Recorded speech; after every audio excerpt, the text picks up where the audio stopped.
The sweetness of the Confederate liberation of Arizona from the Yankees was short-lived before the military government and civilian population were jolted back to reality. Apart from the rebellion against the United States, Arizona was still at war with the Apache Nation. Though the Arizona militia had won a small war against the Membreños in 1860, they had not managed to kill the leader, the legendary Mangas Coloradas, which means colorful sleeves.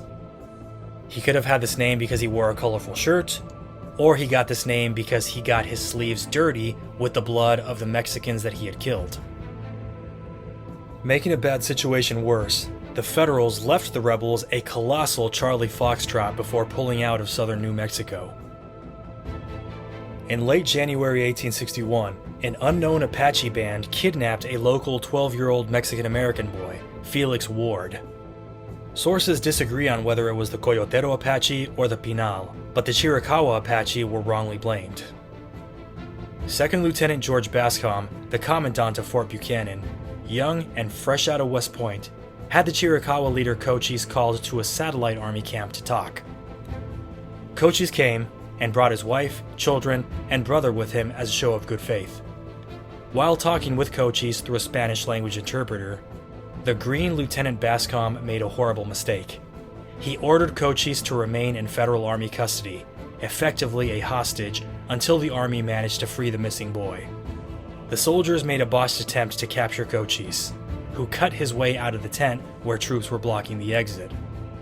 The Chiricahua chief escaped, but his family was captured, and his brother was one of 6 Apache hostages executed by the cavalry in reprisal.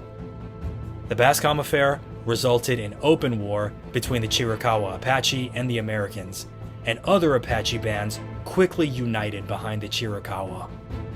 This unified nation resolved to completely reconquer its lands that had been invaded over 2.5 centuries. Then in the spring of 1861, most Federal Army garrisons abandoned the Southwest, leaving behind a disaster for Arizona residents and a time bomb to blindside the Confederate Army. Just days after John Baylor proclaimed himself military governor of Arizona, 300 miles to the west, some 200 Chiricahua Apache warriors laid siege to the Presidio at Tubac. The defenders were the civilians who lived in the village inside the old fort's walls, including a few local militiamen, and they were badly outnumbered by the attacking force. It's a wonder they even held out as long as they did. The defenders were surrounded for 4 days. That was 4 days of on and off gunfire and fighting off attempts to storm different parts of the Presidio walls.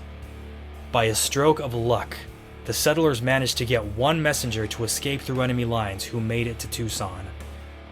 On the 4th and final day of the siege, 25 Arizona militiamen led by Captain Granville Oury rode into the village with guns blazing to bust out the villagers. They even had a standard bearer waving the stars and bars from his horse as the troop made a dramatic entrance. Even with the reinforcements, the defenders were outnumbered and couldn't hope to make the Apache retreat, but they broke the siege and successfully evacuated the inhabitants of the village.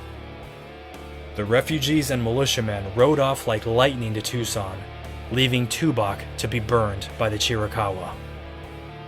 Some of the survivors from the siege of Tubac left Tucson 2 weeks later bound for Texas and were attacked again, this time by 100 Membreño Apache, who killed 4 settlers in the fighting, wounded several more, and stole 400 cattle and 900 sheep, which was an absurd amount of wealth in the desert frontier. A few days later, Captain Thomas Maston of the Arizona Guards Company led 35 militiamen on a surprise attack in the Florida mountains to take back the 1,300 head of livestock. They left behind 7 dead Apaches, and the militia took no casualties in this engagement. Tucson's local paper, the Weekly Arizonan, reported on August 10th, "The mail is withdrawn, the soldiers are gone, and their garrisons burned to the ground, the miners murdered, and the mines abandoned. The stock raisers and farmers have abandoned their crops and herds to the Indian, and the population generally have fled, panic-struck and naked, in search of refuge. We think no man ever before saw desolation so widespread. From end to end of the territory, except alone in Tucson and its immediate vicinity, there is not a human habitation. In this extremity, our only reliance is in God and ourselves. Pray, boys, but keep your powder dry. The following month, the unified Apache Nation took the offensive farther north and east. On September 2nd, a 4-man squad of Confederate cavalry soldiers from Fort Stanton were on a scouting mission through the Guyanas Mountains when they were ambushed by 30 Mescalero-Apache warriors. 3 of the rebel soldiers died in the 2-hour firefight, and the lone survivor, wounded and running low on ammo, escaped on horseback and braved an almost vertical downhill slope to get away from his pursuers. 6 days later, Lieutenant John Pulliam at Fort Stanton received a distress call from the Mexican-Arizonan settlement at El Placito. Lieutenant Pulliam led 15 rebel cavalry soldiers 10 miles south on an emergency mission to break an Apache siege on the settlement. The soldiers and settlers fought through the night before the Apache guerrillas finally quit the siege. 2.5 weeks later, the Apache attacked again. 200 miles east of Tucson and 200 miles south of the Guyanas Mountains, a war party of 300 Chiricahua and Membreño warriors led by Cochise and Mangas Coloradas attacked the mining camps and town of Pinos Altos, the place where Governor Owings was received with honors the year before. Given the size of the attacking force, there is a real possibility that Geronimo participated in this battle, since he was a Chiricahua with military rank, not civilian rank, and he was known to raid with Mangas Coloradas' band, the Chihende. The early morning attack on September 27th caught the town completely by surprise. The first casualties were several miners trapped partially underground in their workstations when the attackers showed up, firing rifles and arrows. Other miners who managed to grab their guns were the first responders to the attack. They held out long enough to give a 15-man squad from the Arizona Guards, led by Captain Thomas Maston, time to rush back to town from their patrol. They were intermittently reinforced by militiamen from Pinos Altos' other company, the Minutemen. The miners and militiamen and the Apache guerrillas fought from medium to long range at first, with the defenders fighting off small waves of skirmishers. Then around noon, the Apache made a full frontal attack on the town, at which the defenders fought hand-to-hand with the attackers for the longest half hour of their lives. Knowing the Arizonans were losing the battle, Captain Maston called for the militia to muster the one cannon in town. The cannon was really for show, and there were no cannonballs, but there was gunpowder and rocks and scrap metal in town. The cannon was then loaded and fired into the mass of attackers, killing several Apache and wounding many more. That was what finally made the Apache siege fall back. In those frantic final minutes of fighting for Pinos Altos, Captain Thomas Maston was mortally wounded.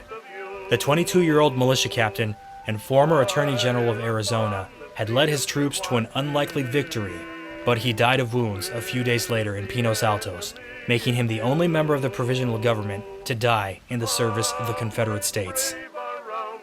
The Confederacy's gateway to the Pacific Ocean, coveted by Lieutenant Colonel Baylor and President Jefferson Davis, was temporarily slammed shut by a unified Apache Nation, one which didn't care whether the white invaders dressed in blue or gray.